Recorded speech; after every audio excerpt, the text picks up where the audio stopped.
जब यीशु अपने 12 शिष्यों को निर्देश दे चुके, वो शिक्षा देने और प्रचार के लिए वहां से उनके नगरों में चले गए।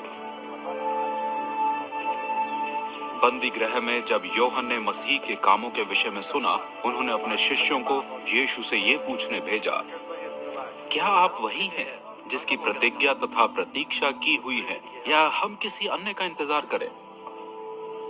यीशु ने उन्हें उत्तर दिया, जो कुछ तुम देख और सुन रहे हो, उसकी सूचना यूहन्ना को दे दो। अंधे देख पा रहे हैं, लंगड़े चल रहे हैं, कोढ़ के रोगियों को शुद्ध किया जा रहा है, बहरे सुनने लगे हैं, मरे हुए दोबारा जीवित किए जा रहे हैं, तथा कंगालों को सुसमाचार सुनाया जा रहा है। धन्य है वो जिसका विश्वास मुझ पर से नहीं उठता।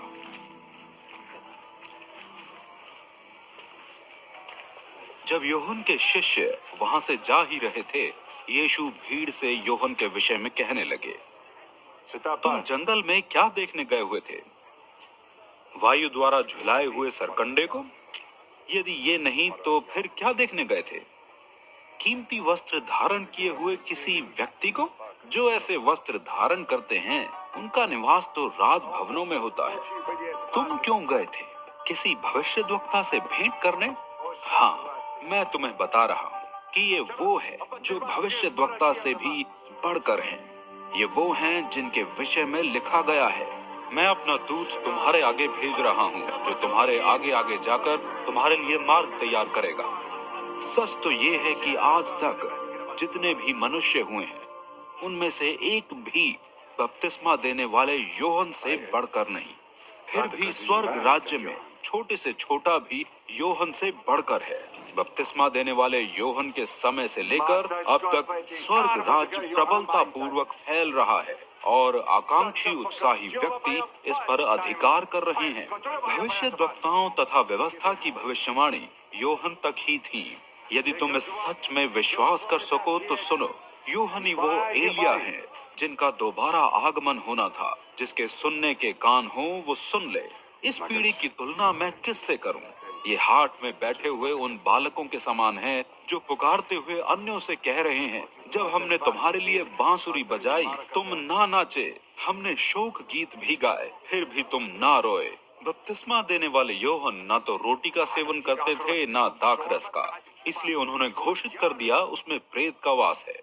मानव पुत्र का खान पान सामान्य है, और उन्होंने घोषित कर दिया, अरे वो तो पेटू और पियक्कड़ है, वो तो चुंगी लेने वालों और अपराधी व्यक्तियों का मित्र है। बुद्धि अपनी संतान द्वारा साबित हुई है। यीशु ने अधिकांश अद्भुत काम इन्हीं नगरों में किए थे, फिर भी इन नगरों ने पश्चाताप नहीं किया था। इसलिए यीशु इन नगरों को धिक्कारने लगे। धिक्कार है तुझ पे कोराजिन, धिक्कार है तुझ पर बैतसैदा। ये ही अद्भुत काम जो तुझ में किए गए हैं, यदि सोर और सीदोन नगरों में किए जाते तो वे विलाप वस्त्र पहन सिर पर राख डाल कब के पश्चाताप कर चुके होते। फिर भी मैं कहता हूँ, सुनो, न्याय दिवस पर सोर और सीदोन नगरों का दंड तेरे दंड से अधिक सहने योग्य होगा।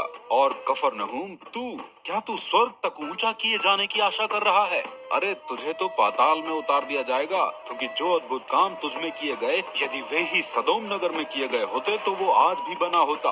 फिर भी आज जो मैं कह रहा हूँ उसे याद रख, न्याय दिवस पर सदोम नगर का दंड तेरे दंड से अधिक सहने योग्य होगा।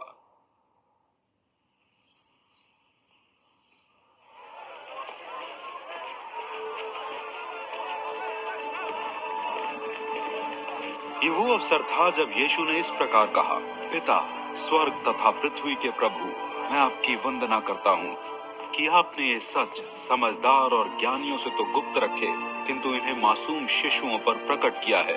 सच है पिता, क्योंकि इसी में आपका परम संतोष था।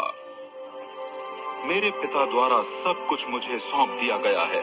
पिता के अलावा कोई पुत्र को नहीं जानता, और न ही कोई पिता को जानता है, सिवाय पुत्र के तथा उनके जिन पर वो प्रकट करना चाहे।